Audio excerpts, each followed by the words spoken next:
Pues estamos llegando ya a la parte final y yo creo que debemos empezar a hacer algunas conclusiones, ¿no? Antes, Pepe, me gustaría que nos leyeras algunas de las cifras, sí, claro, del gabinete que sacó. Ya que hablábamos en el bloque anterior de las encuestas, de crisis de credibilidad y de la calificación. Porque que es tiene preocupante, es preocupante. Sí. Que nada más un comentario antes de leer esto. Esto que ustedes dicen de la capacidad de organización y de participación ciudadana tiene que ver con un factor económico y que no debemos desestimar, que es el acceso a tecnología. Es decir, el hecho de que hoy haya 92 millones de teléfonos móviles con acceso a Internet tiene que ver con la calidad de la democracia. Sí, claro. Tiene que ver con ello. Sí, hay una. Pero bueno, les leo la calificación de Reforma. La encabeza José Antonio Meade con el 6.1. Yo asumo dos cosas. Uno, porque no lo conocen. Dos, porque es muy sonriente en las fotos. Pero fue secretario de Hacienda de Calderón. Eso es paradójico para este gobierno. Luego vienen el secretario de Marina, Vidal Francisco Soberón, y Salvador Cienfuegos, es decir, la percepción de las instituciones. Es la primera vez que se mencionan a esas fuerzas. Sí, aunque también están reprobados, 5.9 y 5.3. Luego viene Claudia Ruiz Massieu con 5.1, Mercedes Juan con 5.1, secretaria de Salud, Enrique Ochoa de CFE 4.7, Ildefonso Guajardo de Economía 4.6, el secretario de Gobernación Miguel Ángel Osorio 4.6, Alfonso Navarrete 4.5, Enrique Martínez 4.5, Pedro Joaquín Coldul 4.5, Juan José Guerrabud de Semarnat 4.4, Emilio Lozoya Austin 4.3, el director de Pemex. Luego está Luis Videgaray con 4.2, luego Emilio Chuaifet con 4.1, Rosario Robles ya en la parte baja de la tabla 4.1, el procurador Murillo con 3.9, el secretario de Comunicaciones y Transportes 3.8, Monte Alejandro Rubido 3.7. Ese 3.8 está muy alto, ¿no? Yo creo que la encuesta la hicieron en Capufe o en SCT. Y Julián Olivas, designado como encargado del despacho de la función pública 3.6, yo creo que estuvo generoso. Y la pregunta básica, que es cómo calificaría el trabajo del presidente Enrique Peña Nieto, voy a decir cómo venían un poco los números. Reforma se distingue entre líderes y ciudadanos. Líderes es la encuesta que hace entre directivos, empresarios, políticos, vamos a llamarle así el círculo rojo. De nivel de opinión. Que forma opinión, que no es menor, por eso también trae el presidente una opinión tan baja. En abril del 2013 el presidente tenía 7.1 con los líderes. En diciembre de 2014 tiene 3.6, menos de la mitad. En abril del 2013, entre ciudadanos, es decir, la encuesta abierta, el presidente tenía 6.3. En diciembre del 2014 el presidente tiene 5.1. Y en este mismo mes se incrementó de 43% a 62% los ciudadanos que creen que el país va por mal camino. Vamos, lo que más se le reclama al presidente, es decir, cuál es su opinión acerca de la manera como el presidente Peña está tratando los siguientes rubros, donde peor sale calificado entre ciudadanos es el combate a la pobreza, 57% mal o muy mal, la violencia en el país, 81%.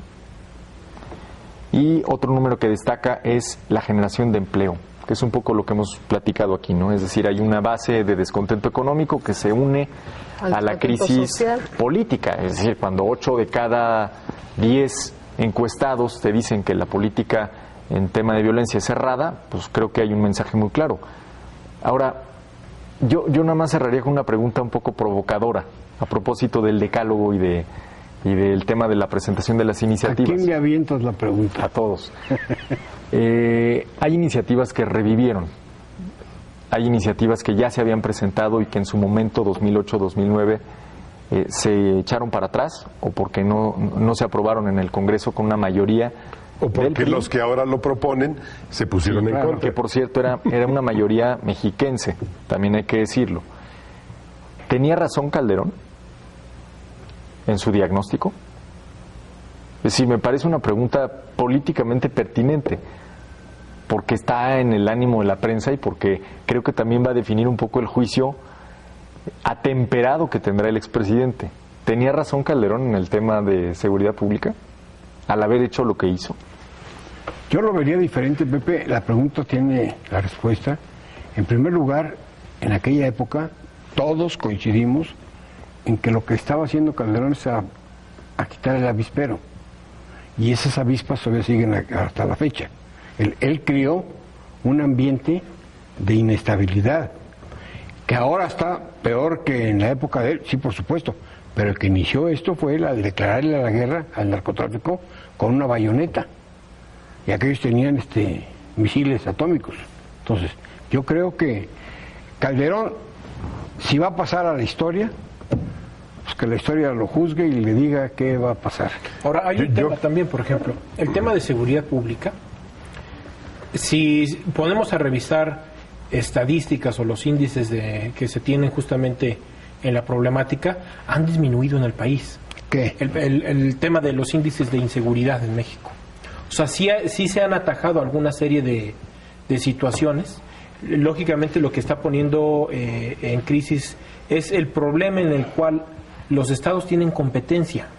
El robo a casas habitación, el homicidio, el robo de vehículos, los robos más comunes.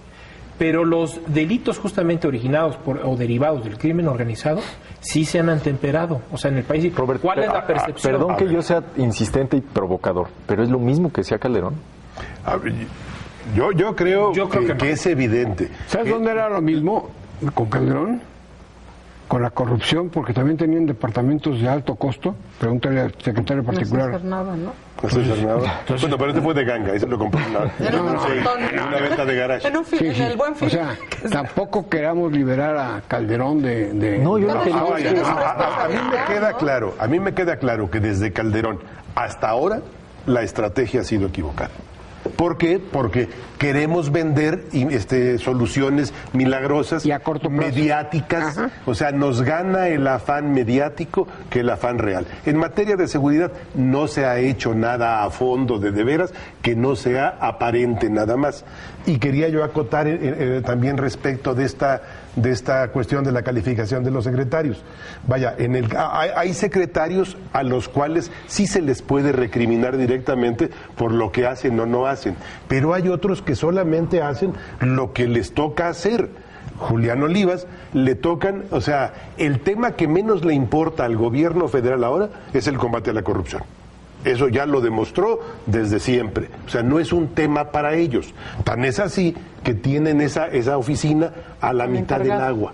O sea, ni siquiera les ha merecido. Yo no veo cómo pueda sacar mejor calificación una persona a la que la colocan ahí. Vaya, sería milagroso que saliera bien librado.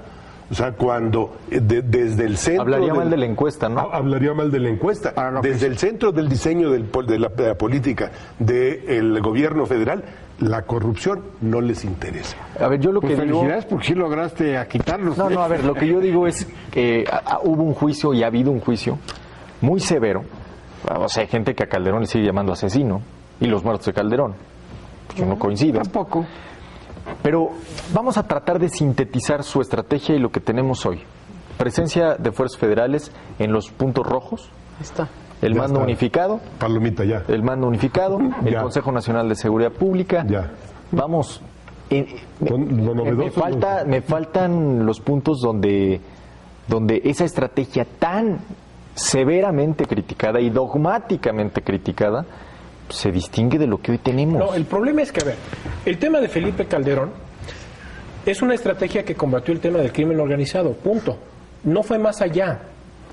El tema es que en México tenemos una crisis económica, hay una sociedad empobrecida, y justamente para poder... y molesta, y justamente hay muchos ciudadanos que en lugar de optar por buscar condiciones, porque tampoco hay oportunidades de empleo, buscan la puerta fácil, el robar, el asaltar, Robert, genera por esto. ejemplo. Pero esos son los delitos de casa, a los que tienen competencia las autoridades locales.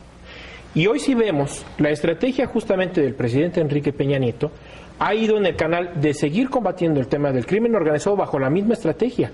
Y viró en torno al tema de las policías estatales y las policías municipales, justamente hacia esos delitos en los que los gobiernos locales han sido incapaces de controlar.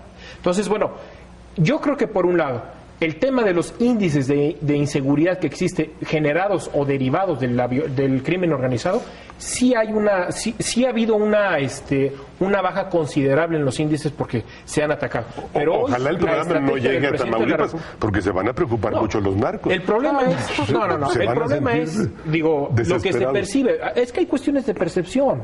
O sea, yo puedo percibir que, bueno, pues la verdad sigue mal o sigue igual el problema, pero no, hay que ver los índices y los hechos y lo que ha acontecido, los delitos que se denuncian. Mira, y Robert, toda esta situación. Lo cierto para el ciudadano común es que este sigue siendo un país inseguro donde el Estado no puede garantizar tu vida, tu seguridad y los bienes. Mientras eso no se resuelva, mientras estemos entre el 63%, el 83%, el 71%, el 23%, da exactamente igual.